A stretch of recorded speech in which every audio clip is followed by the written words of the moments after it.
प्रेम से मालिक के नाम को उच्चारण करेंगे आप सब।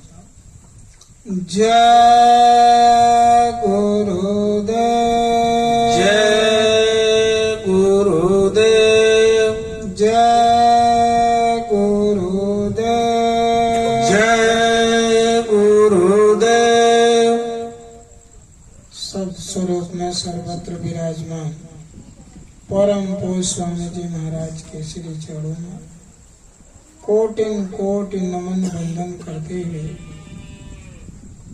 परम श्रद्धे वक्त के संत सदगुरु हुजूर महाराज के श्री चरण कमल में कोटिन कोटि नमन वंदन करते हुए आज इस धर्म सभा में उपस्थित सभी माताएं बहनें, बुजुर्गों, बच्चों और बच्चियां, नौजवान दोस्तों, दूर दराज से चलकर आए सत्संगी प्रेमी भाई बहनों, सबको सादर जय गुरुदेव, जय गुरुदेव। देखिए, महात्माओं ने कहा, घिरी बदरिया पाप की बरसी दे अंगार, संत न होते जगत में जल जाता संसार। देखिए, आज इस संसार में सब लोग कह रहे हैं कि बहुत खराब समय आ गया, बहुत गर्मी हो रही है, समय से बारिश नहीं हो रही है। इस सब का कारण क्या है? ये सब जो भी हो रहा है इसके कारण हम ही आप हैं और कोई नहीं। आज समाज में इतनी विकृतियां आ गई हैं कि प्रेम व्यवहार सब खत्म हो गया। पति पत्नी की बात नहीं मान रहा है, न तो पत्नी पति का बात, न माता का बात पुत्र मान रहा है और न पिता का बात मान रहा है। परिवार में इतनी कलह हो रही है कि सास ससुर का झगड़ा, सास बहू की झगड़ा, इन्हीं चारों तरफ सब कमियां नजर आ रही हैं। इसका कारण क्या है? इसका कारण यही है कि हम लोग अपने रास्ते से भटक गए। पहले के समयों में यही समाज, यही घर है, बहू अपने मायके को छोड़कर आती थी तो सास को माँ कहती थी। अभी भी कहती हैं, बात नहीं है, लेकिन जलन कम नहीं है, खाली मजबूरी में वो माँ कह रही है। लेकिन वो जमाना था कि माँ कहने के बाद उनके आंखों में आंसू आ जाते थे और सास बहू की इतनी अच्छा रिश्ता था जैसे बेटी और माँ का। हम आप सुनते सुनते रामायण ग्रंथ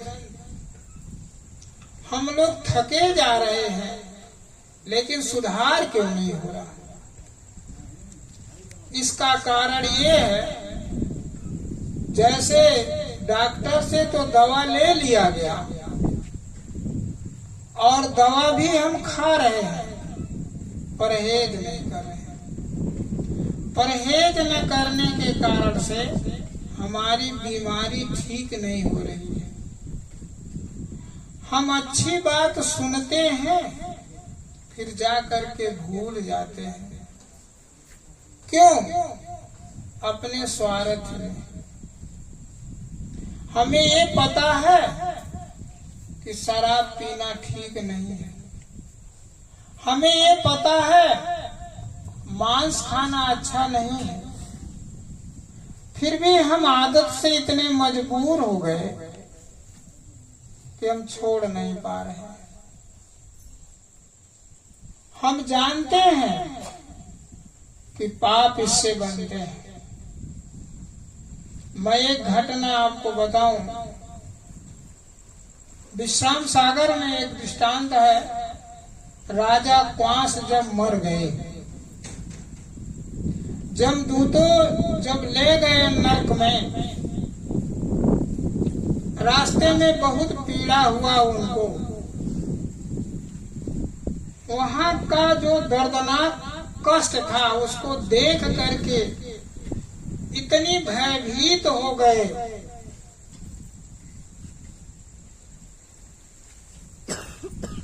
और उनसे जब सहन नहीं हुआ, उसी समय में ठीक ठीक एक अच्छे महात्मा इस धरती पर अच्छा कर्म करके उनको ले जाया जा रहा था। तो उनको महापुरुषों ने कहा कि जो आया सो जाएगा, जो यहाँ आया वह जाएगा, चाहे वो राजा होगा चाहे रंग होगा। फिर महापुरुषों ने कहा कि जो अच्छे व्यक्ति धर्मात्मा होते हैं उनके लिए सिंहासन यही सजाई जाती है, और जो बुरे व्यक्ति होते हैं उनके हाथों में जंजीर लगा करके जमदूत घसीटते ले जाते हैं। तो वहां उन महात्माओं को आदर सहित जब ले जाए जा रहे थे तो राजा क्वांस उनको नरक में ढकेलने के लिए जमदूत पहुंचे। और उस नरक कैसा नरक रहा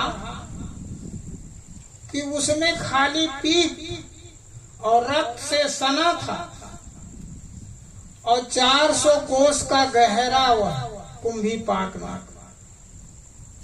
चिघार मची थी जीवों का। देख करके इनके भी रोंगटे खड़े हो गए। लेकिन संजोग क्या बना कि पीछे पीछे ये भी हो लिए जब महात्मा का जो है अगवानी हो रहा था। धर्मराज के सामने उनको सिंहासन पर बैठाया गया, लेकिन राजा क्वांस हाथ जोड़ करके एक पांव खड़े थे, इनके आंखों से आंसू बह रहे थे। महात्मा जी ने धर्मराज जी से पूछा कि अरे भाई ये क्यों रो रहे हैं?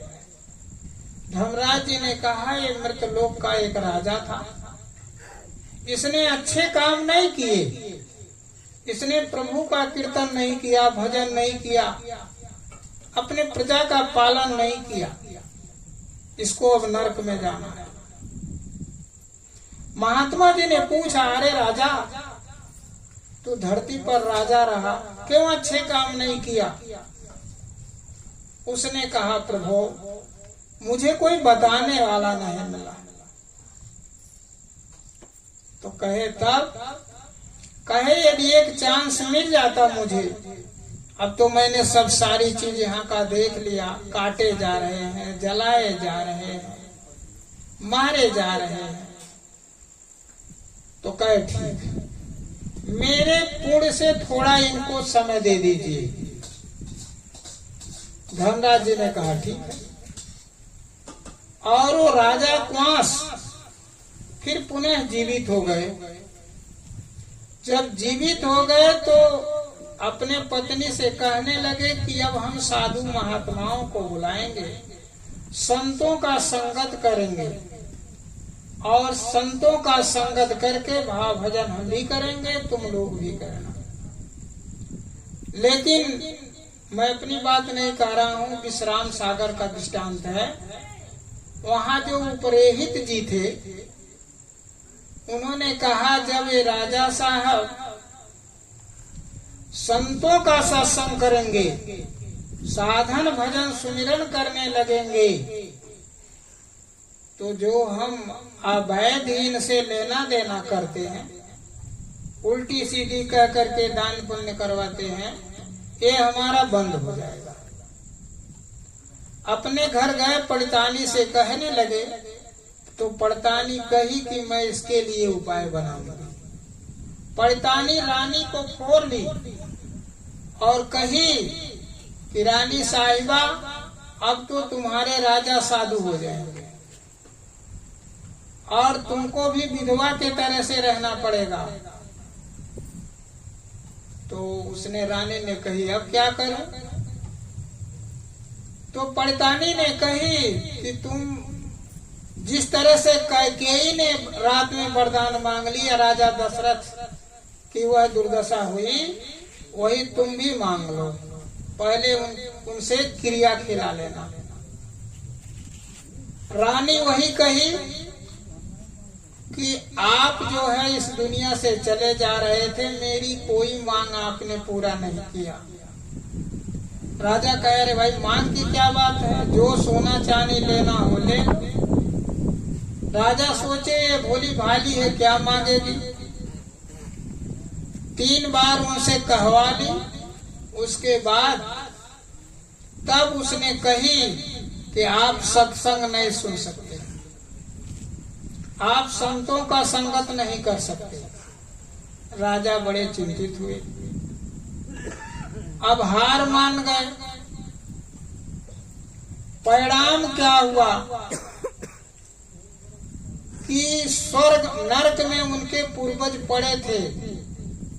जब उन लोगों ने सुना कि हमारे खानदान का राजा क्वांस धरती पर जाकर के भाव भजन करेगा, तो हम लोग नरक से छुटकारा पा जाएंगे, वो लोग बाहर निकल गए। लेकिन जो ही उनकी पत्नी रानी ने कही कि आप सत्संग वत्संग आप नहीं सुन सकते, संतों महात्माओं का कथा कीर्तन नहीं कर सकते, तभी जमदूत उनको उठा करके फेंक दिए नरक में। बाद में नारद जी आए, समझा बुझा करके रास्ते पर लाए। तो कहने का तात्पर्य है कि जो हम भाव भजन करते हैं, जो हम अच्छे मार्ग से चलना चाहते हैं, यही हमारे इर्द गिर्द के लोग अड़चन बन जाते हैं, जिसके कारण हम अच्छा काम नहीं कर पाते।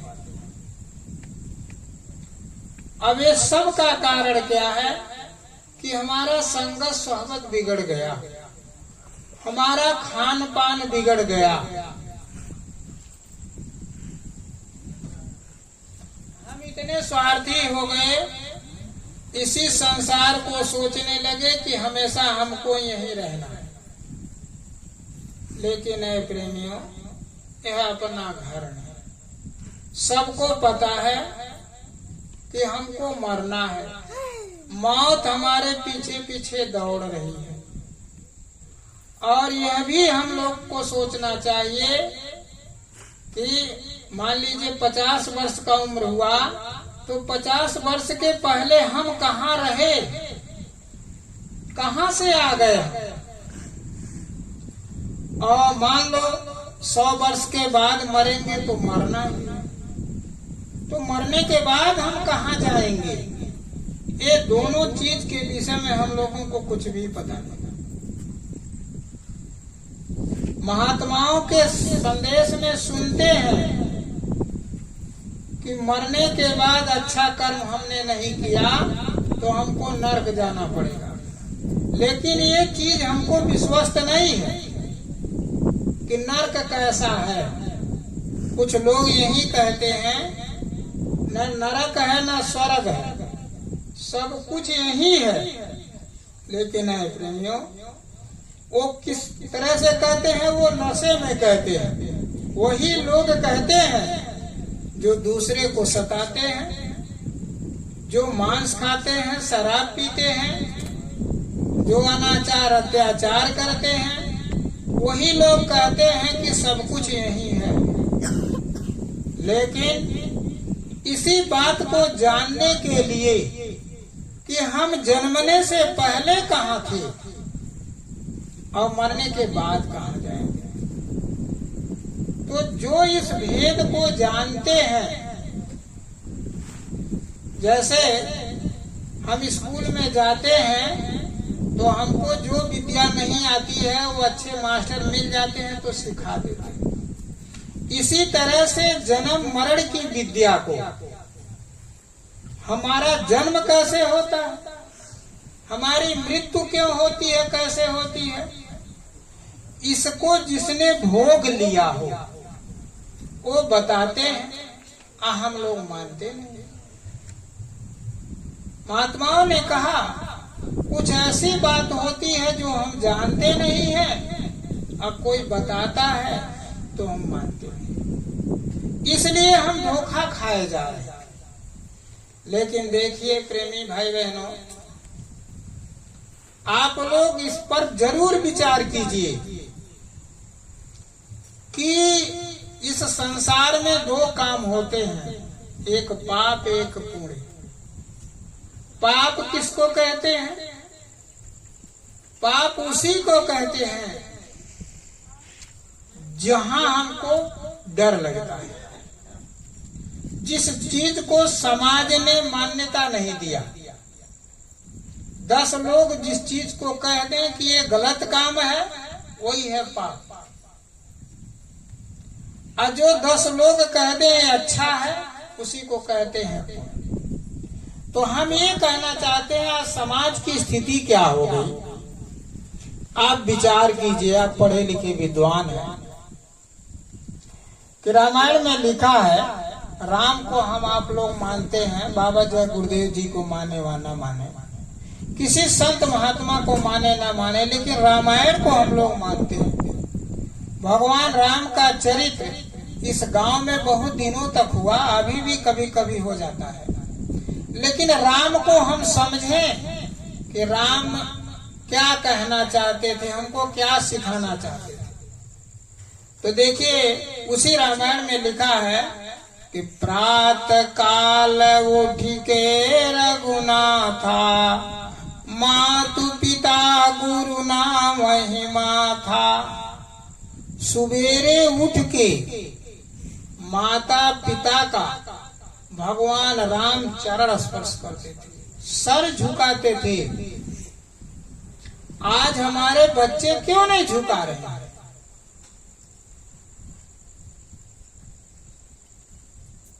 अब इसमें कमी किसकी है? माताओं ने उन बच्चों को सिखाया नहीं। माताओं ने उन बच्चों को अच्छी बात सिखाई होती तो आज वो बच्चे भी सर झुकाते, क्योंकि बच्चे तो अबोध थे, उन्हें कोई ज्ञान नहीं थे। इसके सारे कारण हम ही आप हैं, माताएं हैं। आप देखो आपके अंदर वो सामर्थ्य है कि पत्नी के लिए सिर्फ एक ही भाव, पति के चरणों का सेवा करना, पति के आदेश पर चलना। आप जानती हैं कि सती सावित्री लकड़हारे के साथ उनका विवाह हो गया, सत्यवान नाम का, और उसका उम्र सिर्फ 1 ही वर्ष था। ये सावित्री को जानकारी थी। राजघराने की वो सावित्री होने के बावजूद भी जब जंगल आई, जंगल में पति के साथ, लकड़हारे के साथ, तो तुरंत वो वस्त्र आभूषण निकाल दिया, सास ससुर के सेवा में लग गई। सत्यवान कहता था, देवी तुम राज परिवार के रहने राजकुमारी हो, तुम इस तरह से क्यों जो है कष्ट उठा रही हो? उसने कही कि आप मेरे स्वामी हो, यदि आप लकड़हारे हो तो मैं लकड़हारी हूं। और देखो अपने पतिव्रत के सेवा पर, धर्म पर यमराज से अपने पति को वापस बुला ले। वो सावित्री आप ही लोगों के जैसे थी। उनके जो औलाद पैदा होंगे वही लोग माता पिता को सर झुकाएंगे। आज हमारे बच्चे क्यों उदंड हो जा रहे हैं? आज हमारे बच्चे गलत व्यवहार में फंस जा रहे हैं, किसी के घर में प्रवेश करते जा रहे हैं, वहां इज्जत बेइज्जत हो रही है, माता पिता हैरान हो रहे हैं, क्योंकि उनको नियंत्रण हमने नहीं किया। उनको कहीं गलती हो गई तो हमने रोका नहीं, प्रेम बस। ऐसा प्रेम नहीं करना चाहिए, सच्चा प्रेम करना चाहिए। आज सच्चे प्रेम खत्म हो गए। बताओ, इतने उदंड बालक हो गए कि आवेश में जिन माता के चरणों पर पड़ना चाहिए उन मातों को मार दे रहे हैं, कमर टूट जा रहा है। इसका कारण क्या है? उनके खान पान बिगड़ गए, उनमें अच्छे संस्कार नहीं आए। इसके सारे जिम्मेवार आप ही लोग, हम लोग। यदि हम लोग सुबह उठ करके अपने सास ससुर का जो है न पूजा किए होते, वही बच्चे आदत सीखते, तो आपके विचारों में वो पड़ते। इसलिए संत महात्मा कहते हैं कि ये सारी व्यवस्था बिगड़ गई। भाव भजन पर ध्यान नहीं रह गया हम लोगों का। हम लोग तो सुबह उठते ही धन के पीछे दौड़ा लग गए।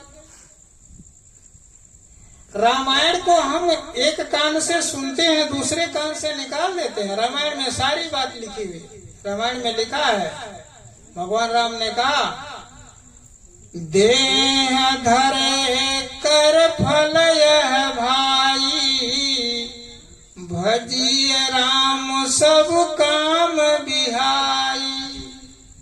इस देह धारण करने का मतलब क्या है? मनुष्य शरीर पाने का मतलब क्या है? भजन के लिए मिला। ये धन दौलत कोठा अटारी बनाने के लिए नहीं मिला। रहने के लिए आप व्यवस्था बना लिया, कोई बात नहीं, लेकिन अधिक से अधिक समय आप अपने इस मनुष्य शरीर का लाभ समझो। किस लिए हमको मिला है? आज आप मनुष्य शरीर में हो, भोजन की कोई समस्या नहीं, आपको वस्त्र भी मिल रहे हैं। लेकिन यदि आप कुत्ते में चले गए तो दिन भर वो भटकता है, रोटी उसको नहीं मिल पाती है, आधे पेट वो सो जाता है। बैलों की क्या स्थिति आज देखो, लोग छोड़ दे रहे हैं, दूध दू लिए, अब बुढ़ी हो गई, गाय को छोड़ दिए। छोटे छोटे बैल बछड़ा है, उनको छोड़ दिए। ये सब हम ही लोगों ने ऐसा बुरा काम किया, उसका परिणाम भुगतना हम ही लोगों को पड़ेगा। इसलिए हम आप सभी लोगों से कहना चाहते हैं, अब देखिए, अच्छी बात बताने के लिए बाबा जी ने हम लोगों को पठाया कि जाकर लोगों को बता दो। सारे गांव में ढिढोरा पीटा गया, लेकिन क्या महुआरी की जनसंख्या इतने है, आधे से अधिक तो हम लोग बाहर के हैं। लेकिन बात यह है कि ऐसा क्यों होता है? अच्छी बात सुनने के लिए हमारा मन नहीं मान रहा है। क्यों नहीं मन मान रहा है? क्योंकि जब बुखार आ जाता है तो अच्छे पकवान मीठे नहीं लगते। बुखार आने पर कहा जाता है भोजन बड़ा कड़वा है, ठीक नहीं लग रहा है। इसी तरह से हम सभी लोगों को बुखार आ गया है। किस चीज की? हम लोगों के सर पर पाप चढ़ गया। हम लोगों ने अन्याय किया, अत्याचार किया, व्यभिचार किया, बेटी माँ बहनों का पहचान खत्म कर दिया। हम लोग ये नहीं सोच पा रहे हैं कि भाई जैसे मेरी बेटिया वैसे उनकी बेटिया। आज नारियों का सम्मान खत्म हो गया। नारी का जब सम्मान खत्म होता है तो भयंकर आफत आती है। आप लोग सुने होंगे, जब द्रौपदी की इज्जत लूटने के लिए दुशासन ने साड़ी खींचना शुरू किया, परिणाम क्या हुआ? महाभारत हुआ और विश्व के सारे अताताई योद्धा पापियों का विनाश हो गया। 18 दिन के अंदर सब खत्म हो गया। नारी का अपमान सीता का हुआ, पूरा लंका विध्वंस हो गया। आज नारियों का अपमान हो रहा है, माँ बेटियों का पहचान खत्म हो जा रहा है, उनका कदर नहीं हो रहा है।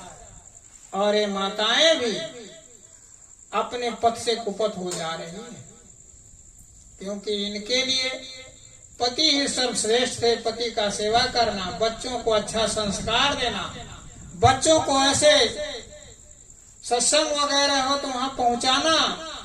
बच्चों को पढ़े लिखे हैं तो उनसे कह दिया जाए कि भाई रामायण सुनाओ, कोई भजन सुनाओ। तो हम लोग क्या कर रहे हैं, टीवी खोल दे रहे हैं, नंगी नाच हो रही है। वो देखता है हीरो हीरोइन का चुम्मा ले रहा है तो वो भी चाहता है किसी का चुम्मा लो, विकृति हो गई। इसलिए अच्छे समुदाय अब नहीं रह गए। तो महात्मा कहते हैं कि वो आफत आने वाली है, बड़ा खराब समय आने वाला है। आज लोग कह रहे हैं गर्मी बढ़ रहा है। गर्मी बढ़ने का कारण क्या है? लोग वृक्षों का बड़ा कदर करते थे। गरुड़ पुराण पलटा करके देख लीजिए कि वृक्ष को काटना यह बहुत बड़ा अपराध है। साइंटिस्टों ने कहा कि ये वृक्ष जो कट रहे हैं, इतनी ज्यादा गर्मी बढ़ेगी। बाबा जय गुरुदेव जी ने कहा कि गर्मी इतनी बढ़ेगी कि गर्भ गिर जाएंगे। अभी गर्मी कुछ नहीं। तो इसलिए हम आपको चाहिए कि वृक्ष लगाएं और शाकाहारी हों। अपने बच्चों को मांस मछली अंडा शराबे सब न खिलाएं। अपने बच्चों को अच्छा सीख दें और सुबह शाम मालिक का भजन इबादत करें, पूजा पाठ करें। अब रही बात कि पूजा पाठ करने की तरीका, जैसे विद्यालय में विद्यार्थी क्यों पढ़ने जाते हैं? क्योंकि मास्टर जानता है कैसे पढ़ाई होती है। वो पढ़ करके आया, किसी मास्टर से पढ़ा और सर्टिफिकेट प्राप्त किया और वो जानकार हुआ, तो वहां अपने बच्चों को हम पढ़ाएंगे तो वहां पढ़ लेगा। लेकिन अपने घर में ही बैठ करके किताब दिनों रात पलटाए तो उससे पढ़ाई नहीं होती। इसलिए हर चीज सीखने के लिए गुरु की जरूरत है। तो ये पूजा पाठ करने की तरीका भी गुरु जानते हैं। हम लोग अपने मनमानी पूजा करने की तरीका कुछ नहीं जानते, क्योंकि महापुरुषों ने कहा कि देखो यह शरीर प्रभु प्राप्ति का रास्ता है। आपको मनुष्य शरीर मिला है तो प्रभु की खोज कर लो और इस दुनिया को नाशवान समझो। इसको छोड़ करके आप चाहोगे तब भी जाना है, ना चाहोगे तब भी जाना है। महापुरुषों ने कहा कि जिस नगरी में किया बसेरा तेरी नहीं पराई, इसका मालिक एक दिन तुमको सोटन मारी भगाई। उस दिन रक्षक कोई न होगा, रो रो कर यूं कहना, उड़ जा रहे पंछी ये अपना देश नहीं बिराना। महात्मा लोग यही कह रहे हैं कि जीते जी प्रभु को खोज कर लो, अपने घर का तलाश कर लो और वहां उड़ने की तरीका समझ लो। जिस तरह से पक्षी उड़ करके दूसरे जगह पहुंच जाती है, उसी तरह से इस शरीर के अंदर जो आत्मा बैठी है, जब सच्चे गुरु कामिल मुर्शिद संत मिल जाएंगे तो आपको साधना और भजन करा करके जिस तरह से मरने के समय आत्मा निकाली जाती है इस शरीर से, उसी तरह से जीते जी निकालने की विद्या महात्मा जानते हैं। वही सच्ची पूजा है। बाकी जो हम लोग पूजा करते हैं, ये पूजा करने की तरीका उतना सही नहीं है, क्योंकि आज तक हम लोग प्रभु कहाँ रहते हैं, प्रभु का धाम कहाँ है, हमारा असली मुकाम कहाँ है, ये हम लोगों को पता नहीं। तो महात्मा कहते हैं कि यह मनुष्य शरीर जो आपको मिला है, इसमें वो प्रभु के पाने का रास्ता है। आप किसी पहुंचे हुए महात्मा से मिल लीजिए और वो रास्ता आपको बता देंगे, आप अपने घर पहुंच जाओगे। और आपको रही बात, आप अपने बच्चों में संस्कार डालिए, आप भोजन बढ़िया कीजिए, आज साग सब्जी फल फूल मेवा मिष्ठान पचा सको 10 बार खाओ, लेकिन भूल करके मांस शराब अंडे का सेवन मत करो। और यदि आपने ऐसा किया तो देखिए आने वाले भयंकर आफत में आपकी बचाव होगा। नहीं तो इतना खराब समय आ रहा है कि महापुरुषों ने कहा कि पूरे संसार का जनसंख्या इस समय 8 अरब है और घट करके वो 44-45 करोड़ में आ जाएगा। अभी आपके सामने जो कोरोना आया, पूरा संसार को हिला करके रख दिया।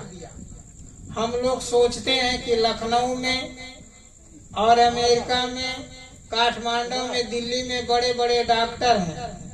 बाबा जी ने कहा वो डॉक्टर को बीमारी लग जाएगी तो आपकी बीमारी कैसे ठीक करेगा। जब उसी के दाढ़ी में आग लग जाएगी तो किसी की दाढ़ी वो नहीं बचा पाएगा। इसलिए आप अपने बचने का उपाय यही है। बाबा जी ने कहा कि लोगों से जा करके कह दो कि लोग शाकाहारी हो जाएं, खान पान ठीक कर लें और सुबह शाम मालिक का पूजा करें। पूजा करने का विधि कोई पहुंचे हुए महात्मा से पूछ लें, वो बता देंगे और जीते जी उस प्रभु को प्राप्त कर लो। और यह भयंकर समय आ रहा है, बीमारियां आ रही हैं, विश्व में युद्ध होगा, बमबाजी होंगी, विश्व की जनसंख्या खत्म हो जाएगा। तो देखिए समय ज्यादा हो गया। आप लोग पढ़े लिखे विद्वान हैं, आप लोग जानकार हैं और यह बुरे समय से बचने के लिए आप उपाय ढूंढ लें। और नहीं तो देखिए वह आफत आएगा, उससे कोई किसी को बचा नहीं सकता। बाबा जी का कहना है कि न हम किसी को हिंदू बनाने आए हैं, न किसी को मुसलमान, न किसी को सिख, न किसी को ईसाई। चाहे जो जहाँ है हिंदू मुसलमान सिख ईसाई वो अपने तरीके से रहें, लेकिन किसी का हत्या हिंसा न करें। हत्या हिंसा के बहुत प्रकार होते हैं। जैसे बहुत लोगों के घर मैंने देखा कि वो कंठी माला पहन रखी हैं, लेकिन बकरियां उनके घर पाली जा रही है। पूछने पर कहती हैं कि ये बिटिया का है तो ये पतोहू का है, लेकिन आपके सामने आपकी पतोहू मर जाएगी, आपकी बिटिया मर जाएगी, क्या दर्द नहीं होगा। इसलिए वो अपराध आप पर भी पड़ेगा। महात्माओं ने कहा जिन घर बकरी पाली जाती है वहाँ 8 अपराधी माने जाते हैं। पालने वाला, बेचने वाला, काटने वाला, पकाने वाला, परोसने वाला, खाने वाला, इतने अपराधी होते हैं। तो इन अपराधों से आप बच जाइए और सुबह शाम मालिक का पूजा पाठ करो। यदि आपको तरीका न मालूम हो तो एक बार आप मथुरा चले। मथुरा में बाबा जी आपको बता देंगे साधन भजन करने की तरीका। आपको सामने एक मिसाल है, यही श्रीवास्तव जी मुरलीधर पी करके एकदम वही चौराहे पर नाचते थे। लेकिन अब भाई समझ में आ गया इनको, तो अभी तो ये कुछ नहीं है, अभी तो ये खाली मतलब थोड़ा छोड़ने के लिए प्रयास कर रहे हैं। लेकिन सच्ची बात ये है, महात्मा यही कहते हैं कि भजन करने की तरीका सीख। अब भजन कब बनेगा? अब भाई भजन तब बनेगा कि जब आपके अंदर के जो ऐब है, कमी कमजोरी, उनको आप हटाओ। कमी कमजोरी क्या चीज है? माताओं को चाहिए कि जो मर्द है उनमें वो हमारा भाई हो सकता है, हमारा लड़का हो सकता है, या हमारा पिता हो सकता है। जब आपके अंदर विकार आया कि वो हमारा पति हो जाता तो बड़ा आनंद मिलता, तो यही आप पाप है, यही अपराध है। अब कोई भी पुरुष उनके अंदर ये माताओं के प्रति ये भावना आए, या तो हमारी बेटी हो सकती है, या तो हमारी बहन हो सकती है, या तो हमारी माँ हो सकती है। ये दृष्टि आप लोग डालो, अपने अंदर की विकार हटाओ। अब आप जानते हो सब लोग कि किसी को कष्ट हुआ तो वो पाप है, तो अपने मेहनत की कमाई खाओ, खिलाओ, सास ससुर का पूजा करो, बड़े का आदर कदर करो। यही समाज से खत्म हो गया परेशानी हम आप झेल रहे हैं। तो ये कहते हैं अपने बाड़ी पर विराम देना चाहते हैं। देखिए रात ज्यादा बीती, अब फिर समय फिर आएगा तो फिर ऐसे अवसर मिलेगा तो बताया जाएगा।